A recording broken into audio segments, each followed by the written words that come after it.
Hello, please welcome back and this is me guys. ഇന്നത്തെ നമ്മൾ Vivo X200 5G എന്ന ഫോണിന്റെ ഡീറ്റെയിൽ റിവ്യൂ ആയിട്ടാണ് ഇന്നത്തെ വീഡിയോ വന്നിരിക്കുന്നത്. അപ്പോൾ ചാനൽ ആദ്യമായിട്ട് കാണുന്നവർ ഇപ്പോൾ തന്നെ ചാനൽ സബ്സ്ക്രൈബ് ചെയ്ത് വീഡിയോ ലൈക്ക് ചെയ്യുക, മാക്സിമം ഷെയർ ചെയ്യുക. അപ്പോൾ ഇന്നത്തെ വീഡിയോ നിങ്ങൾക്ക് എന്തായാലും ഹെൽപ്ഫുൾ ആയിട്ടുള്ള വീഡിയോ ആയിരിക്കും മുഴുവൻ കാണുകയാണെങ്കിൽ. അപ്പോൾ ഡീറ്റെയിൽ റിവ്യൂ ആണ് നേരെ വീഡിയോ ആയിട്ട് കിടക്കുന്നത്. അപ്പോൾ ഫസ്റ്റ് തന്നെ ഫീച്ചേഴ്സും കാര്യങ്ങളൊക്കെ നോക്കുകയാണെങ്കിൽ ഒരു 6.3 ഇഞ്ചിൻ്റെ ഒരു ഫുൾ HD പ്ലസ് ഡിസ്പ്ലേ ആണ് വരുന്നത്. അപ്പോൾ LTPOയുടെ സപ്പോർട്ട് ആയിട്ടുള്ള ഒരു AMOLED ഡിസ്പ്ലേ ആണ് വരുന്നത്.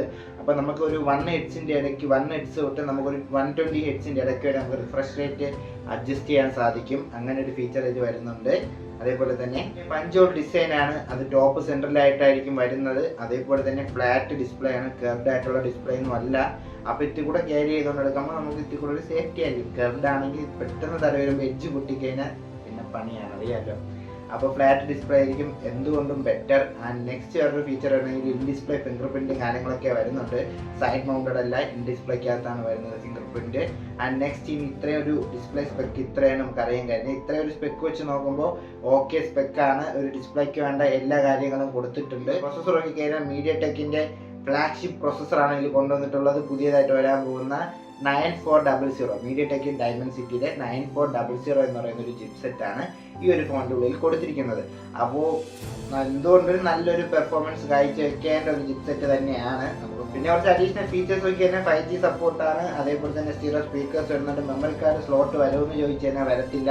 അതേപോലെ തന്നെയാണ് നമ്മുടെ ഓഡിയോ ജാക്കും 3.5mm ഓഡിയോ ജാക്കും വരത്തില്ല. പിന്നെ Android 40 ബേസ് ചെയ്തായിരിക്കും ഈ ഫോൺ ഇറങ്ങുമ്പോൾ മാർക്കറ്റിൽ അവൈലബിൾ ആണ്. നെക്സ്റ്റ് ക്യാമറ സൈഡ് നോക്കി കഴിഞ്ഞാൽ ഒരു ട്രിപ്പിൾ ക്യാമറ സെറ്റപ്പാണ് കൊടുത്തിരിക്കുന്നത്. പ്രൈമറി ലെൻസ് നോക്കി കഴിഞ്ഞാൽ 50 മെഗാപിക്സലിൻ്റെ ഒരു പ്രൈമറി ലെൻസ് ആണ് കൊടുത്തിരിക്കുന്നത്. അത് OIS സപ്പോർട്ടാണ്. അതേപോലെ തന്നെ സെക്കൻഡ് ലെൻസ് നോക്കി കഴിഞ്ഞാൽ ഒരു 50 മെഗാപിക്സലിൻ്റെ അൾട്രാ വൈഡ് ആണ് കൊടുത്തിരിക്കുന്നത്. ആൻഡ് തേർഡ് വരുന്നത് ഒരു 50 മെഗാപിക്സലിൻ്റെ പെരിസ്കോപ്പ് ലെൻസ് കൂടിയാണ്. അതിൽ 3x ഒപ്റ്റിക്കൽ സൂം ഒക്കെ സപ്പോർട്ടാണ്. അപ്പോൾ സെൽഫി ക്യാമറ കൂടെ നോക്കിയാൽ സെൽഫി ക്യാമറ ഒരു 32 മെഗാപിക്സലിൻ്റെ ഒരു സെൽഫി ക്യാമറ കൂടെ കൊടുക്കുന്നുണ്ട്. അപ്പോൾ ക്യാമറ സ്പെക്കും കാര്യങ്ങൾ നോക്കിക്കഴിഞ്ഞാൽ ഓക്കെ ആണ്, എല്ലാം ഓൾ സെറ്റാണ്. ബാറ്ററി സൈഡ് നോക്കി നോക്കാം. ബാറ്ററി സൈഡ് നോക്കി കഴിഞ്ഞാൽ ഒരു 5500 mAh ഒരു ബാറ്ററിയാണ് ഇതിൽ കൊണ്ടുവന്നിട്ടുള്ളത്. 90 വാട്ടിൻ്റെ ഫാസ്റ്റ് ചാർജിങ് സപ്പോർട്ടാണ്, വലിയ കാര്യം. അതേപോലെ തന്നെ Type-C ചാർജിങ് പോർട്ടും കൂടി വരുന്നുണ്ട്. ആൻഡ് നെക്സ്റ്റ് നമുക്ക് ഇനി ഫോൺ എത്ര രൂപയ്ക്കായിരിക്കും മാർക്കറ്റിൽ ലോഞ്ച് ചെയ്യുമ്പോൾ അവൈലബിൾ ആവുന്നതെന്ന് നോക്കി നോക്കാം. നമ്മുടെ ഒരു എക്സ്പെക്ടേഷനിൽ പറയുകയാണെങ്കിൽ ഇവിടെ X100 സീരീസ് ഒക്കെ ഒരു 60,000 പ്രൈസ് റേഞ്ചിലാണ് മാർക്കറ്റിൽ അവൈലബിൾ ആയിരിക്കുന്നത്. അപ്പോൾ ആ ഒരു പ്രൈസ് റേഞ്ചിലായിരിക്കും ഈ ഒരു ഫോണിനെയും കമ്പനി എന്തായാലും പുറത്തേക്ക് ലോഞ്ച് ചെയ്യാൻ പോകുന്നത്. ഒന്നെങ്കിൽ ഒരു 70,000 to 60,000 അകത്ത് നിൽക്കും പ്രൈസ് എന്ന് പറയുമ്പോൾ.